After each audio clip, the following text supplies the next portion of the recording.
Ирландияға келіп қондық, Dublindеміз.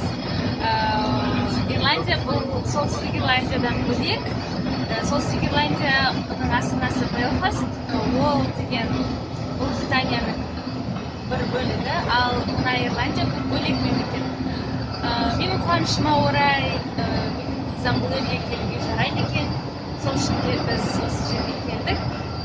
Қытайлық досым екеуміз. Сол қазір қонақ үйге бара жатырмыз. Мынау автобустың ішінде тегін Wi-Fi бар екен, соны пайдаланып отырмыз.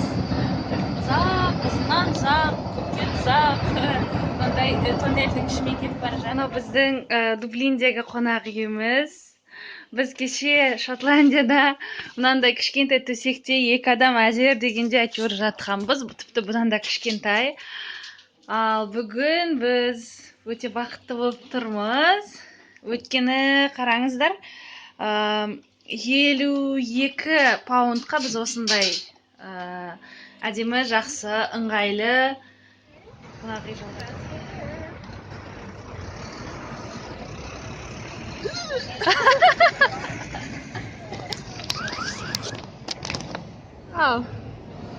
Мына біздің ұстап келе жатқан мәпіміз.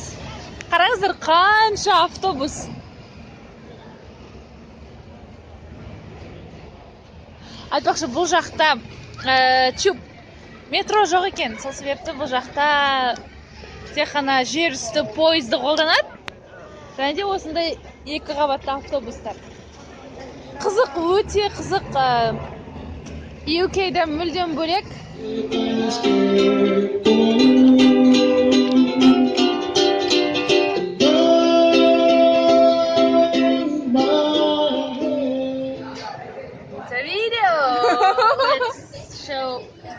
Here is the temple bar.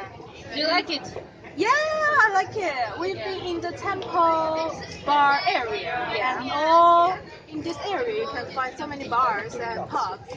And in this bar they have daily live music. Yeah. And I think it's for free.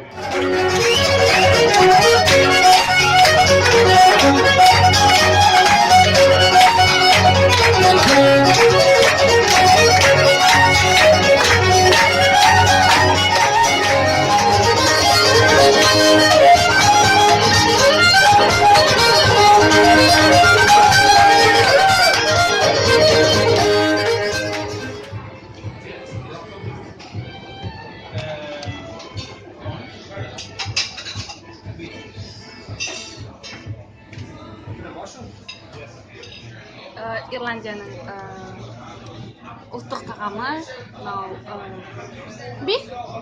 сиыр етінен жасалған стейк сияқты тамақ. This one is lamb? Yeah? Lamb. Okay, yeah. Қойдың еті, ал мынау сиыр етінен жасалған сорпа өте дәмді, күшті. Енді Cәлемнің тамағын көрсеңіздер болады. Мына ләмнің дәмі өте андай майсыз, жұмсақ, короче.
Рейске ұшатын ұшағымызды күтіп. Дублин бізге өте қатты ұнады.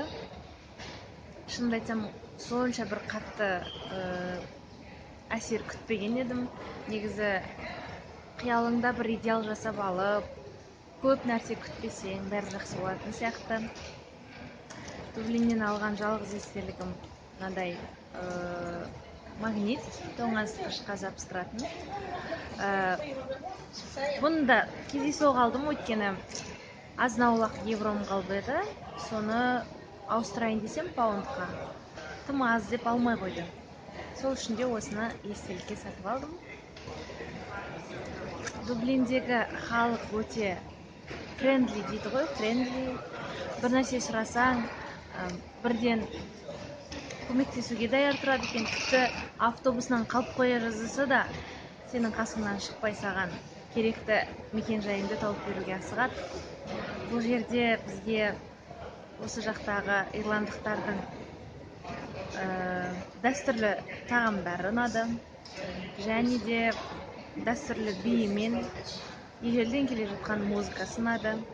Жолдарыңыз түсіп жатса, Дублинге арнайы келіп саяхаттаңыздар деп мен кеңес беремін.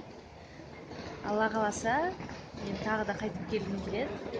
Бір өзгеше мәдениеті, адамдары, өз-өздерін ұстау еркіндігі, және де көңілділігі, бір өзгеше, ешкімге ұқсамайтын, өзіндік атмосферасы бар қалай екен.